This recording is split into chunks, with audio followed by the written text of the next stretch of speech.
بسم اللہ الرحمن الرحیم۔ السلام علیکم۔ یہ تو آپ سب کے علم میں آ چکا ہوگا کہ ایران کے وزیر خارجہ آج رات پاکستان تشریف لا رہے ہیں۔ پچھلے 24 گھنٹوں میں ان کی اسحاق ڈار صاحب کے ساتھ 2 دفعہ گفتگو ہوئی۔ ایک دفعہ ڈار صاحب نے فون کیا اور دوسری دفعہ عباس عراقچی صاحب نے، اور اس میں یہ بات طے پائی کہ وہ تشریف لائیں گے۔ وہ صرف یہیں تشریف نہیں لا رہے بلکہ وہ عمان بھی تشریف لے جائیں گے اور ماسکو بھی جائیں گے۔ یقیناً یہ خوش آئند بات ہے کہ وہ ان سنگین حالات میں بھی پاکستان تشریف لا رہے ہیں، تاکہ بجائے اس کے کہ کوئی گفتگو کسی طرح سے کوئی اور تیسرا سنے، براہ راست گفتگو کی جائے تاکہ دونوں کے درمیان رہے اور تیسرا کسی صورت بھی نہ سن سکے۔ یہی طریقہ ہوتا ہے سفارتکاری کا اور احتیاط کا۔ میکسیمم احتیاط برتی جا رہی ہے۔ مجھے ایک دفعہ صاحبزادہ یعقوب صاحب نے یہ بتایا، جو ہمارے 7 دفعہ فارن منسٹر رہے تھے، کہ جب میں ماسکو میں پاکستان کا سفیر تھا تو میں نے رشین زبان سیکھ لی تھی، اور جب ضیاء الحق وہاں آئے اور مذاکرات کی میز پر ہم بیٹھے تو ضیاء الحق صاحب روسیوں کے یہ کہہ رہے تھے کہ آپ کے لیے یہ بہتر ہے کہ آپ افغانستان سے نکل جائیں اور ہم آپ کو محفوظ راستہ لے دیں گے۔ گویا ماسکو کے ساتھ بھی ہمارا جو تعلق ہے اس میں جہاں تاشقند کا ایک معاہدہ ہے، وہاں جینیوا کا بھی ایک معاہدہ ہے۔ اس گفتگو میں روسی لیڈرشپ نے رشین زبان میں یہ گفتگو کی، شاید وہاں کوئی اور موجود نہیں تھا اور انہیں یہ یقین تھا کہ صاحبزادہ صاحب کو رشین نہیں آتی۔ انہوں نے آپس میں یہ بات کی کہ یہ بھی وہی بات کہہ رہے ہیں ضیاء الحق جو ہمیں امریکن سمجھانے کی کوشش کر رہے ہیں، یا امریکن ہمیں مجبور کر رہے ہیں، یا ہمیں بتا رہے ہیں کہ آپ افغانستان سے نکل جائیں، یہ آپ کے لیے بہتر ہوگا۔ تو انہوں نے مجھے کہا کہ میں نے ایک چٹ پہ یہ لکھا کہ یہ رشین اپنی زبان میں یہ بات کر رہے ہیں، اور ضیاء الحق صاحب کے سامنے چٹ کر دی یوں کر کے۔ تو یقیناً پریزیڈنٹ نے وہ چٹ پڑھی اور جیب میں ڈال لی، اور اس کے بعد انہوں نے اپنے موقف میں کافی سختی رکھی، اس لیے کہ انہیں یہ اندازہ ہو گیا تھا کہ رشین کو پہلے ہی دباؤ میں لایا جا چکا ہے کہ وہ یہاں سے نکل جائیں، اور یہ سوچ رہے ہیں کہ ہم افغانستان سے نکل جائیں، اور الٹیمیٹلی افغانستان سے وہ نکلے ہی تھے۔ لیکن اس کے بعد جو خرابیاں ہوئیں وہ تو ایک الگ بات ہے۔ میں جو بات کہنا چاہتا تھا وہ یہ کہ اگر آپ کو زبان آتی ہے اور کسی غیر کی زبان آتی ہے اور اس کو یہ علم نہیں کہ آپ اس کی زبان سے واقف ہیں، تو یہ آپ کے لیے مذاکرات میں، سفارتکاری میں ایک بہت بڑا ایسا تجربہ موجود ہوتا ہے اور ایسا فائدہ ہوتا ہے جس کا دوسرا اندازہ بھی نہیں کر سکتا۔ امریکہ کی ایک خاتون جو 2015 کے معاہدے میں شریک تھی پہلے دن سے، ہیلری کلنٹن کے ساتھ گفتگو میں، یا کیری لوگر کے ساتھ، جان کیری کے ساتھ گفتگو میں، وہ ایران کے ساتھ گفتگو کا حصہ تھیں، انہوں نے اپنے ایک انٹرویو میں کہا کہ وہ ساری گفتگو فارسی میں ہو رہی تھی، اور عباس عراقچی اس ڈیلیگیشن کا ایک چھوٹا سا حصہ تھے، یعنی اس وقت نمایاں نہیں تھے، لیکن یہ جواز ظریف صاحب کے ساتھ تھے، اور یہ صرف فارسی بولتے تھے، اور ہمیں نہیں اندازہ تھا کہ ان کو انگلش آتی ہے، یہ تو ہمیں بہت دیر کے بعد پتہ چلا۔ انہوں نے جو ان کی شخصیت کا خاکہ کھینچا، اس خاکہ کھینچنے میں انہوں نے یہ بتایا کہ عباس عراقچی انقلاب ایران میں جو پہلے ابتدائی لوگ تھے ان میں یہ شریک تھے۔ گویا 1979 سے عباس عراقچی اس مہم کا، یا اس نظریے کا، یا اس انقلاب کا حصہ تھے، اور اب وہ ایک بہت ذمہ دار پوزیشن پر موجود ہے۔ جس طرح روس میں ہمیں یہ فائدہ ہوا تھا کہ انہیں ہمیں یہ بات سمجھانے میں آسانی رہی کہ آپ نکل جائیں افغانستان سے۔ میں نے پچھلے دنوں ایک گفتگو میں آپ کے سامنے یہ بات رکھی تھی کہ مجھے گلبدین حکمت یار صاحب نے ایک دفعہ بلایا تھا اور یہ کہا تھا کہ میں تمہیں انٹرویو دینا چاہتا ہوں۔ وہ انٹرویو نہیں تھا، وہ ان کا ایک بیان تھا جس کو انٹرویو کی شکل دی گئی تھی، جو جنگ اخبار میں چھپا، بہت اس کی تشہیر ہوئی کہ ہم روسیوں کو جاتے ہوئے گولی نہیں ماریں گے، پشت پہ گولی نہیں ماریں گے، صاف راستہ دیں گے۔ میں نے کل یہ گزارش کی تھی کہ امریکی دیوار کے ساتھ لگ چکے ہوئے ہیں۔ میرا آج یہ اندازہ ہے کہ امریکہ کے صدر کو شاید بہت جلدی ہے اس معاہدہ کو کرنے کی، ایران کو کوئی جلدی نہیں ہے۔ ایران تو یہ چاہتا ہے کہ امریکہ اس خطے سے ہی چلا جائے، اور آج جو عباس صاحب تشریف لا رہے ہیں پاکستان، وہ یقیناً پاکستان کے فیلڈ مارشل سے بھی ملیں گے، اسحاق ڈار صاحب سے بھی ملیں گے، اور ممکن ہے پرائم منسٹر صاحب کے پاس بھی وہ تشریف لے جائیں۔ اس میں ایک بات تو بہت واضح طور پر سامنے آئے گی کہ جو نان پیپرز استعمال ہو رہے ہیں یا نان پیپرز پر بات ہو رہی ہے، جو ایم او یو تیاری میں ہے، اس ایم او یو کی آؤٹ لائنز پہ اتفاق رائے اور لوگوں کو بتانا، اور وہ ممالک جو اس سارے کا حصہ ہیں ان کو اعتماد میں لینا کہ ہم اس چیز کو تسلیم کریں گے، اس کو نہیں تسلیم کریں گے، وہ بہت ضروری ہے۔ اگر اس خاتون کو، جو امریکی ایک سفارتکار تھی اور غالباً ڈپٹی سیکرٹری اسٹیٹ بھی رہیں ہیلری کلنٹن کے ساتھ، جو بائیڈن کے دور میں بھی انہوں نے کام کیا، لیکن تب وہ چین کے لیے چین کے ڈیسک پہ کام کر رہی تھیں، اور اس وقت جب وہ وہاں پہلے تھیں تو افغانستان کے ان مذاکرات، ایران کے ان مذاکرات کا حصہ تھیں جو امریکہ، روس، چین، فرانس، برطانیہ اور جرمنی مل کے کر رہے تھے۔ وہ یہ کہہ رہی تھیں ایک گفتگو میں کہ میں اتنا زیادہ ٹریول کرتی تھی، اور چونکہ میں خاتون تھی تو میرے پاس یہ ایک پریویلیج تھا کہ میرا آنا جانا بہت واضح نہیں ہوتا تھا۔ کہ وہ یہ بتا رہی تھیں کہ یہ مذاکرات اگر کامیاب ہوں گے تو ان کے پیچھے کتنی سفارتکاری ہوگی۔ ان کا کہنا یہ تھا کہ سب سے زیادہ مشکل کام جو ہے اور سب سے زیادہ عرق ریزی کا کام جو ہوگا وہ ہوگا کہ ایران کی ایٹمی قوت جو اس کے پاس موجود ہے 60% انرچ یورینیم، اس کو کس طرح اس سے ایران دستبردار ہو، یا ایران اس کو ایسا محفوظ کرے کہ اس تک کوئی پہنچ نہ سکتا ہو، اس کی حفاظت کی جائے، یا ایران کہیں اس کو منتقل کرے۔ رشیا نے ایران کو یہ کہا تھا پچھلے کچھ دنوں پہلے کہ ہم اس سلسلے میں معاونت کرنے کو تیار ہیں۔ ان خاتون کا یہ کہنا ہے کہ یہ سب سے زیادہ مشکل کام ہوگا اور اس میں ماہرین شامل ہوں گے۔ وہ یہ بتاتی ہیں کہ جس وقت ہم نیگوشیٹ کر رہے تھے تو ہمارے پاس فزکس کے ماہرین بھی موجود تھے،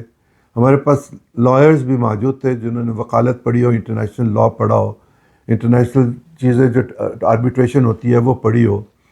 ہمارے پاس سیاستدان بھی تھے اور ہمارے پاس سفارتکار بھی تھے، اور سینکڑوں لوگ اس بات پر کام کر رہے تھے کہ یہ معاہدہ ہو جائے، اور کئی مہینے اس پر لگے تھے۔ اور پھر جب یہ معاہدہ کیا گیا تو معاہدہ کرنے سے پہلے جب اس کی آؤٹ لائنز طے ہو گئیں تو ہم نے جرمنی کو بھی بتایا، فرانس کو بھی بتایا، روس کو بھی بتایا، امریکہ کو بھی بتایا، جاپان کو تو نہیں، جو P5+1 تھے ان سب کو اعتماد میں لیا۔ ان کا کہنا یہ ہے کہ امریکہ کا کوئی معاہدہ یا دنیا کا کوئی معاہدہ امریکہ کی مداخلت کے بغیر ہوتا نہیں ہے، کیونکہ امریکہ اتنا طاقتور ہے کہ کوئی معاہدہ ہو رہا ہو اس میں امریکی مفاد جو ہے اس کو سامنے رکھا جاتا ہے۔ لیکن امریکہ کے اندر جو معاہدہ کرنے والے لوگ موجود ہوتے ہیں،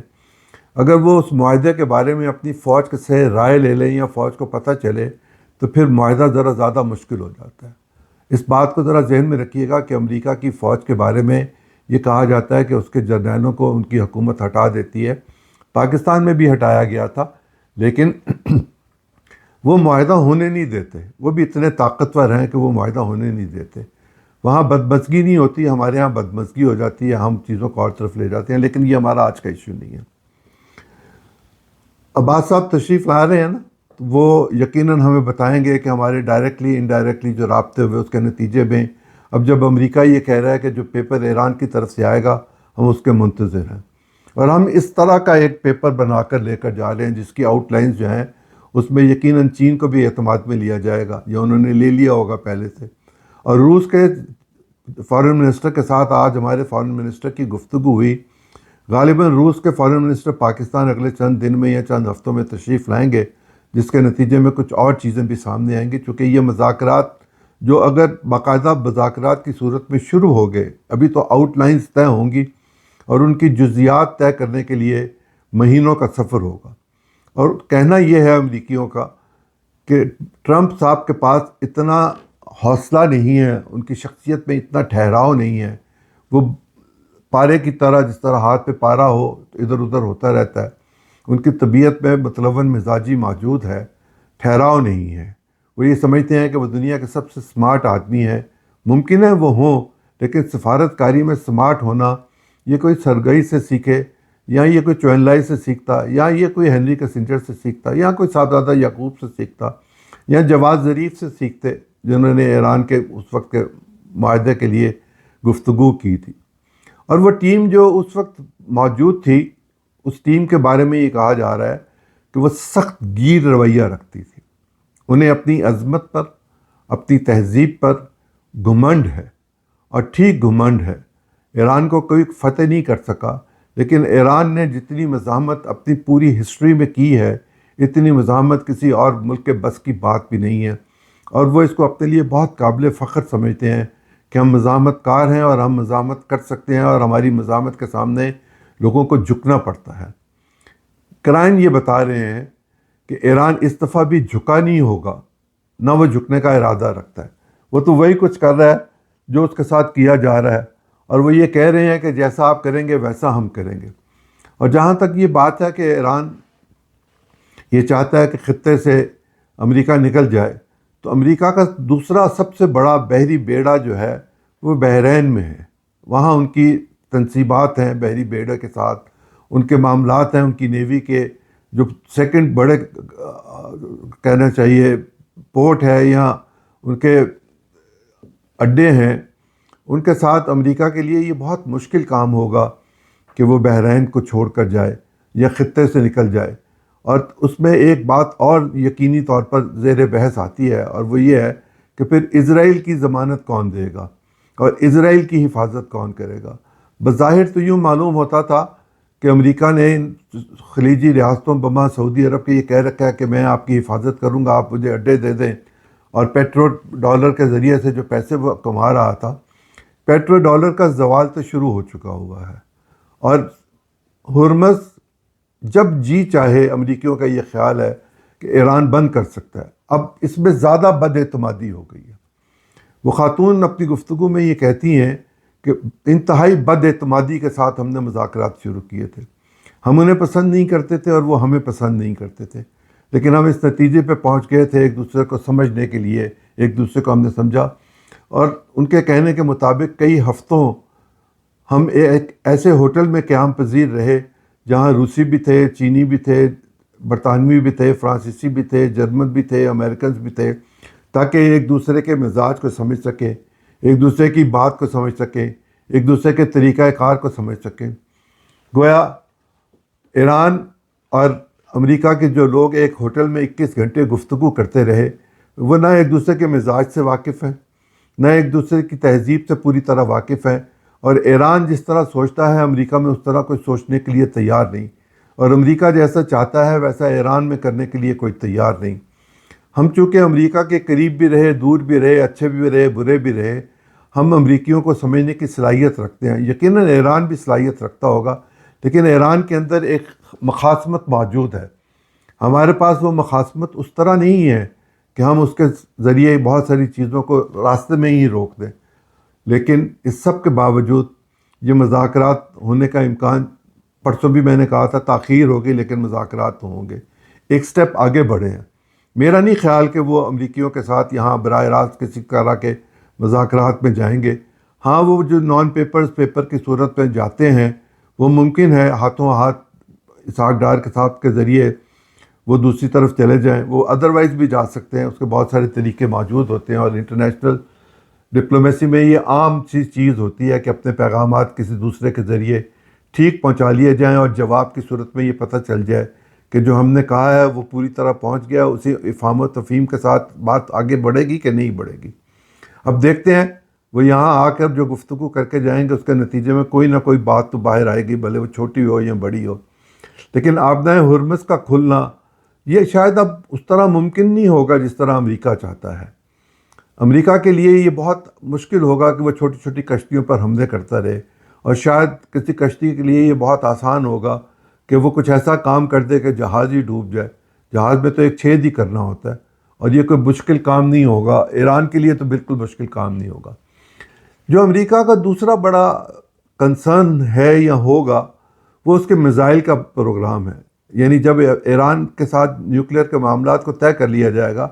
اور میں نے بہت دفعہ یہ گزارش کی کہ ایران گفتگو وہاں سے شروع کرے گا جہاں 28 فروری کو ختم ہوئی تھی یا 28 فروری کو ختم ہونے کا امکان تھا، جس کے نتیجے میں کچھ چیزیں آگے جانی تھی، اس میں 20% 30% کی بات ہو رہی تھی، اور ٹرمپ صاحب نے امریکہ میں گفتگو میں یہ کہا تھا کہ وہ 30% مانگ رہے ہیں، یہ مناسب نہیں ہے لیکن یہ میرے لیے قابل قبول ہے۔ یہ معاہدہ جو اب ہونے جائے گا، اس میں یقیناً یہ سب چیزیں وہ آگے ساتھ لے کر چلیں گے۔ ایران تو بہت زیادہ گفتگو کے نتیجے میں چیزوں کو حاصل کرنے کی کوشش کرے گا۔ کیا امریکہ دے سکے گا کہ نہیں دے سکے گا؟ ایران کو اپنے پیسے چاہیے، اور اس کو پیسے لینے دیے بغیر کوئی بات آگے کرنی نہیں ہوگی۔ ایران کو اپنی سوورینٹی کو برقرار رکھنے کے لیے ضمانت چاہیے، اس کے بغیر کوئی بات ہوگی نہیں۔ اور یہ ممکن نہیں ہے کہ ساری زندگی جنگ میں رہیں۔ ایران نے امریکہ کے ساتھ بھی یہ سب کچھ جو کیا، اس کی ایک بڑی وجہ جو تھی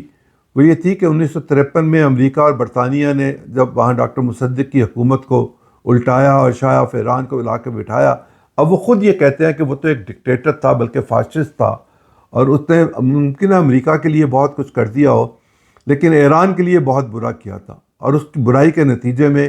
ایران ایک طرف سے دوسری طرف چلا گیا تھا، اور وہاں پر اسلامی انقلاب برپا ہوا جو بعد میں شیعہ انقلاب میں تبدیل ہو گیا۔ لیکن اس سب کے باوجود ہمیں اس سے نفرت نہیں ہے، ہمیں اس سے کوئی مخاصمت نہیں ہے، کوئی ہمارا اس پر اعتراض نہیں ہے کہ وہاں کی حکومت اپنے قوانین کو کس طرح بناتی ہے اور وہاں کے لوگ کس طرح پڑھتے ہیں۔ یہ بات عام ہو چکی، نظر آ گئی میڈیا میں کہ وہاں نئی درسی کتب جو ہیں اس میں اس جنگ کے واقعات کو، اس جنگ کے معاملات کو بچوں کو پڑھانا شروع کر دیا ہے۔ گویا اگلے نسل جو آئے گی اور اس سے اگلی نسل جو آئے گی وہ اس جنگ کے بارے میں پوری طرح جانتی ہوگی، اور پیچھے کے جو معاملات ہیں 79 سے لے کر اب تک کے، وہ عباس عراقچی سے بہتر کوئی نہیں جانتا، وہ جواد ظریف سے زیادہ کوئی نہیں جانتا، وہ علی اکبر ولایتی سے زیادہ کوئی نہیں جانتا، اور علی اکبر ولایتی مجتبیٰ خامنہ علی اکبر ولایتی ایران کے طویل عرصہ وزیر خارجہ رہے، اور اس وقت بھی صورتحال بہت سنگین تھی ایران کے لیے انٹرنیشنلی۔ اب تو خیر وہ ایسی جگہ پر ہیں جہاں براہ راست وہ آج کے رہبر اعلیٰ کے ساتھ رابطے میں ہوتے ہیں، یا ہوں گے، یا رہتے ہیں، یا رہتے ہوں گے، مجھے نہیں اس کا پتہ ان کی ملاقات ان سے براہ راست ہو سک رہی ہے کہ نہیں، لیکن وہ ان کے سب سے قریبی مشیر ہیں، نہایت تجربہ کار ہیں۔ ایران کی موجودہ ٹیم، جس کے بارے میں یہ خیال کیا جائے کہ شاید وہ دنیا کو نہیں جانتی، سفارتکاری کو نہیں جانتی، اس کے بارے میں جن لوگوں کی یہ رائے ہے انہیں چاہیے کہ وہ اپنی رائے کو تبدیل کریں اور اس بات کو محسوس کریں کہ ایران کے پاس سینکڑوں ایسے لوگ موجود ہیں جو اس طرح کے مذاکرات پر پہلے کام کر چکے ہوئے ہیں۔ وہ سائنٹسٹوں کو ساتھ لے کر جاتے تھے، سائنسدانوں کو ساتھ لے کر جاتے تھے، وہ سفارتکاروں کو، وہ لاء والے لوگوں کو برابر لے کر جاتے تھے، اور اسی طرح گفتگو کرتے تھے جس طرح امریکن کر کے آتے تھے۔ اور اب کی بار جو لوگ گفتگو کرنے کے لیے آئے تھے، ایران کا تو ڈیلیگیشن بڑا تھا، امریکہ کا بھی کافی بڑا تھا، لیکن ایسے لوگ اس میں موجود نہیں تھے جو پچھلی دفعہ کے تجربہ کار لوگوں کی طرح رہ کر کام کر سکتے ہوتے۔ ایران کے پاس خود عباس عراقچی سب سے زیادہ اچھے نیگوشیٹر موجود ہیں۔ دیکھتے ہیں کیا رنگ روپ اختیار ہوگا، لیکن میں یہ سمجھتا ہوں کہ معاملات کو حل کرنے کے لیے ایک نئے دور کا آغاز ہو رہا ہے۔ اجازت چاہوں گا، اللہ آپ کا اور میرا حامی و ناصر ہو۔